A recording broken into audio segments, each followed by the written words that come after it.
Welcome back to TalkTV. Thank you very much indeed for all your lovely messages so early in the morning. Lots of them coming in, which is absolutely lovely. This one says, great show. Thank you very much indeed. This one says, David, your guest today is talking so much sense. She should be Prime Minister. I told you, that's what I said. Dean in Cannock, thank you very much indeed for that. That is excellent. This one is from Cycle 77. Esther should be Prime Minister. Oh my gosh. You see? You really don't want that. Talking so much sense, and it does make you wonder if the current crop in Westminster are actually there for themselves. This is the point I was making, is the fact is they are career politicians. Yep. And I kind of think that you need to have done something. I don't really care what it is. You know, have a job.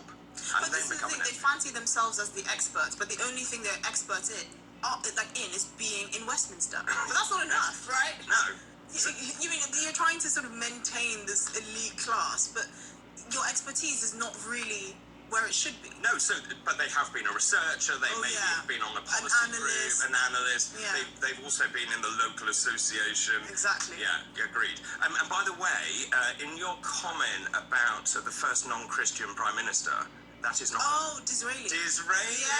Yes, Disraeli, of course, was Jewish, so... Yeah. We stand corrected. First Hindu Prime Minister. First Hindu was correct, but obviously not the first. But anyway, thank you very much. We stand corrected. James Marlowe, Foreign Affairs broadcast journalist, joins us now to review this morning's papers. Good morning. Hello, very good morning to you. Very early good morning to you. This isn't early. No, it is. No, it is early. Yes, indeed. And so what's your first story? I believe it's Salman Rushdie. So I'm looking at the Sunday Times, but it's not just the Sunday Times. Of course, a lot of the newspapers actually are covering this, and quite rightly so. Salman Rushdie, who was attacked last Friday morning as he was just about to speak at in front of an audience in New York City, and an Islamist approached him. Exactly how he got so close, because I'm told by reports that his face was covered. So he managed to get really close to him and stabbed him around 15 times, including in the abdomen, the neck and the eye. It looks like he's lost his eye.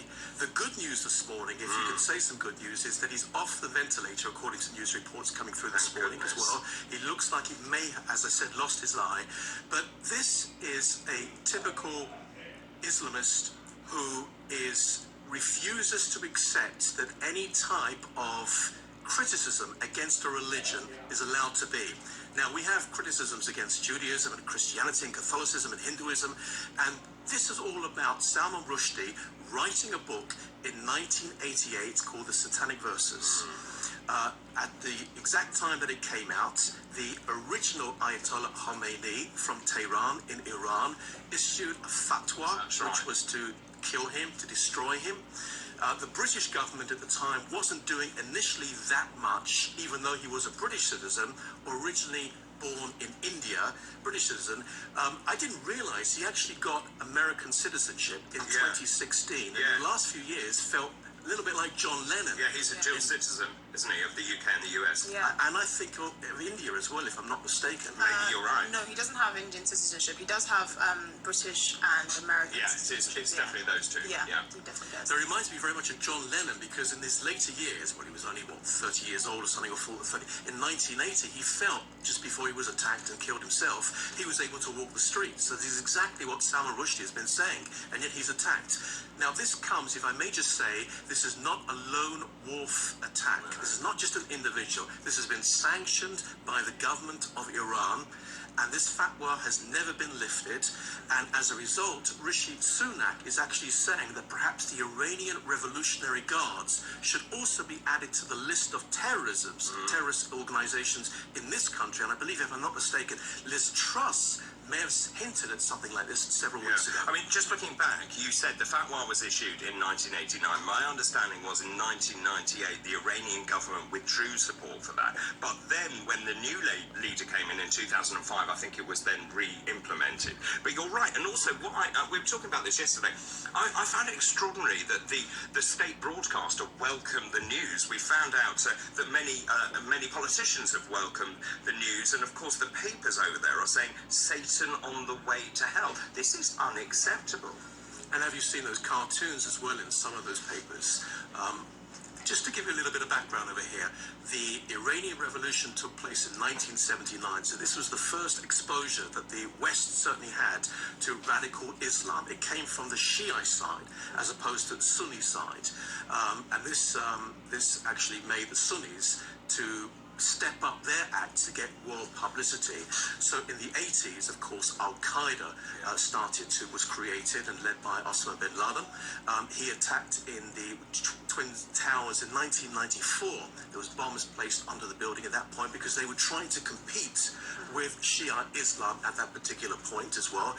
If I remember, around 4 people were killed from the Twin Towers attack in 1994. Of course, they went back and almost 3,000 people were killed. But this is the fight between radical Islam, between Shiite and Sunni.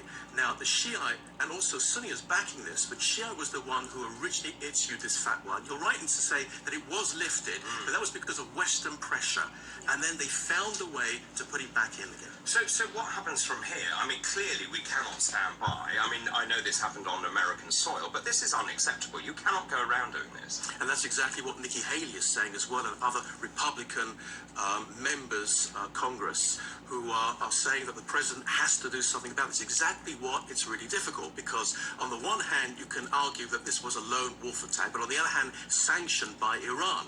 But we have to remember that Iran, in the wider geopolitical field, Iran is the country which is actively building nuclear weapons. Well, exactly. Today.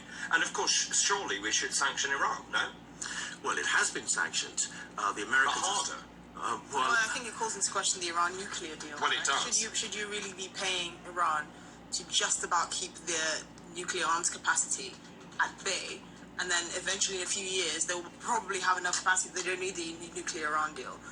Which is one of the things I think I saw an interview with Benjamin Netanyahu, which he was talking about. You know, we have to be against this deal. But I think the wider question is about state-funded terrorism, because that's effectively what this is. I mean, we talk about this just being a lone wolf, but that fatwa effectively gave license to all the radical Islamists to carry this out. It could have been anyone. I'm afraid I have to pause you there, Esther and James. Thank you very much indeed for the moment. More on today's stories and headlines coming up after this break.